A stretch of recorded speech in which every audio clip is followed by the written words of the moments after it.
Hey, it's Huck. And for those of you who are expecting an Ask Huck video by today, well, I do hope to have that ready and uploaded maybe by Monday, so please look for that.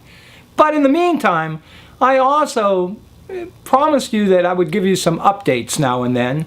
Not that any of you are really interested in the trials and tribulations of my life, but I figured after Thanksgiving, this might just give you one more thing to be thankful for. You know, that your life isn't as twisted and fucked up as mine. And one other note, for those of you who have enjoyed some of the original songs I've posted, on my channel, I hope you'll stay tuned to the end of this video because there's some important news for you. Now, first let me just say that November has never been one of my favorite months. Partly because I live in Ohio, where the cold hard truth is that warm sunny days in November are about as rare as, I don't know, Fortune 500 companies that actually pay taxes. But this year, November was particularly difficult for old Huck and his family, and so I just wanted to fill you in on a few of the recent developments. Late on the evening of Friday, November 4th, just as I was beginning the process of uploading Ask Huck 3, well, my mom suddenly became very sick. She could hardly breathe, her heart was racing, and her feet and lower legs began swelling up like balloons. Well, I rushed Mom to the hospital that night, where they diagnosed her with something called acute atrial fibrillation. I guess this is where the heart is fluttering so much that it begins beating faster and faster, trying in vain to pump blood where it needs to go. Well, after a few days, they seemed to get it all under control, thanks to a few medications she'll need to take every day, and, well, they let her come home. But it was a week later, really the day before Thanksgiving, when things got really crazy. And I do mean crazy. Now, when some folks reach the age of 80, like my mom, well, they can get a little forgetful. Call it the onset of dementia, or whatever. Or maybe it has something to do with the medications she's been taking for many years, stemming from a history of depression, having lived with an alcoholic husband for more than 50 years.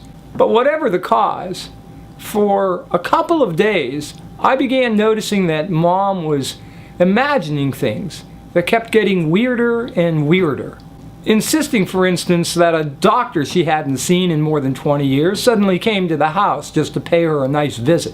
Then that escalated to her telling me that we couldn't go to my brother's house for Thanksgiving because his wife tried to shoot me last year when we went, and that she would surely try to poison us if we returned. Now, these waking nightmares continue to spew from her mind to the point where, well, I actually had to call a friend to come and stay with her at night while I went to work. Now, it would be nice to think that I could take a day or two off and tend to this sort of thing, and I did call her psychiatrist to schedule an appointment as soon as possible, but the fact is, I already have thousands of dollars in bills that I can't begin to attend to. Taking another day off just wasn't a financial option. On the day before Thanksgiving, I finally had a day off, and I rushed Mom to the hospital. By now, she wasn't even recognizable. Her face was cowled in fear and loathing, sort of like a caged animal suddenly deprived of its freedom. By the time I got her to the emergency room, she was ranting about how I was plotting to kill her, about how I was an evil god who owned the hospital and everything else, and the doctors and nurses were there to just do my evil bidding, where I had taken her so that the doctors and nurses could chop off her head and leave her there to die. Now, I gotta tell you, I don't cry easily. Never have. I've come to expect that pain is just a part of life. But after sitting up with Mom some 20 hours in the emergency room at the hospital, well into the wee hours of Thanksgiving morning, well, I kept wondering, what was happening to my mom? Is this the new normal? And, well, I couldn't help but cry as I was driving myself home for a few hours' sleep before returning to the hospital again in the morning. Now, I love my mom, and I have sacrificed a lot in order to care for her and keep her comfortable to live out her later years in her own home. Now, I have turned down and even refused to seek jobs that were better than the one I have or were located a lot further from home in order to be close to my mom and work a regular nightly schedule so that I could be home during the day where she needs me. I don't get a lot of help. In fact, I get no help. And I confess there are days when I wish I could get away for a day or two and just recharge my batteries. But that day never comes. But on that night, as I was driving home, wiping away tears that I couldn't will away, I was reminded of why I do it. I do it because if the roles were reversed, my mom would be the first person who would work just as hard, probably harder, sacrifice just as much, probably more, to care for me. She was the one that always boasted about my college grades to everyone she knew. She was the one who never missed a live performance when I was on stage or a play that I directed. She read every newspaper and magazine article I ever wrote in 27 years. And she even clipped most of them in the event that I would ever give her grandchildren that she could braggingly show them to.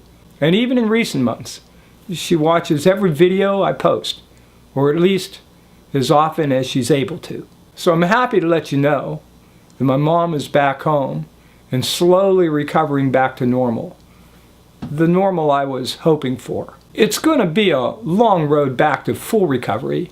And like I said before, there was a little confusion to begin with, so normal is a relative term, but you know what I mean.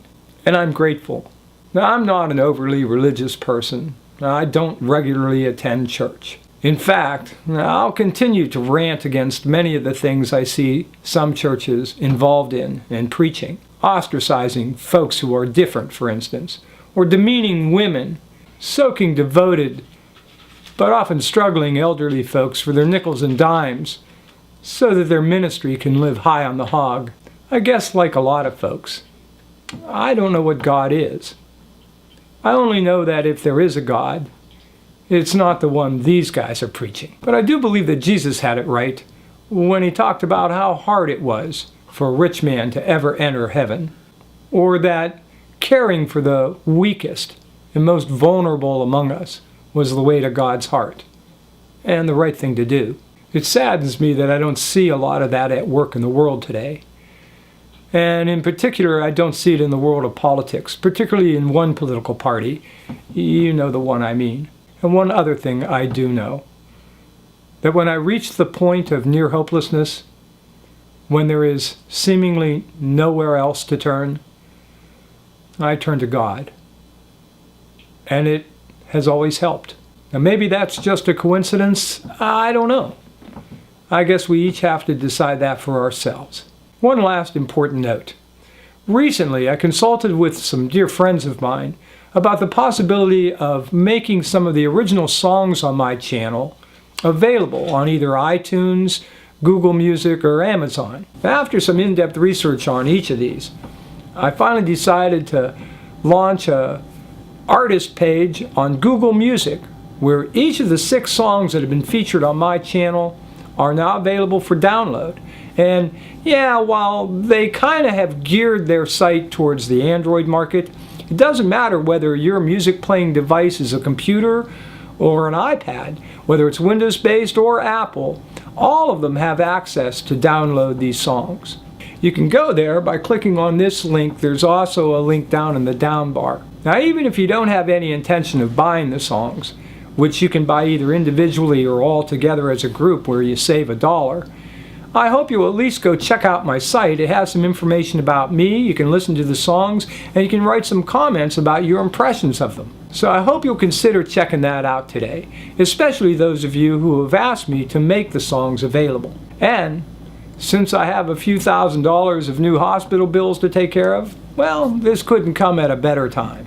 Now, I know a lot of you would have preferred that I set this up on iTunes rather than Google Music, since many of you already have an iTunes account. But the truth is that with any of these services, the service itself takes like 30% off the top.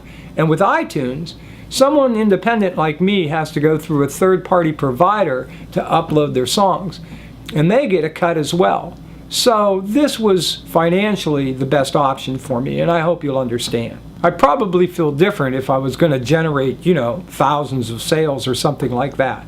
But that's obviously not the case here. Anyway, I'm Huck. Thanks a lot for watching. Stay tuned in the next couple of days for Ask Huck 4, and I sure hope you'll tune in then.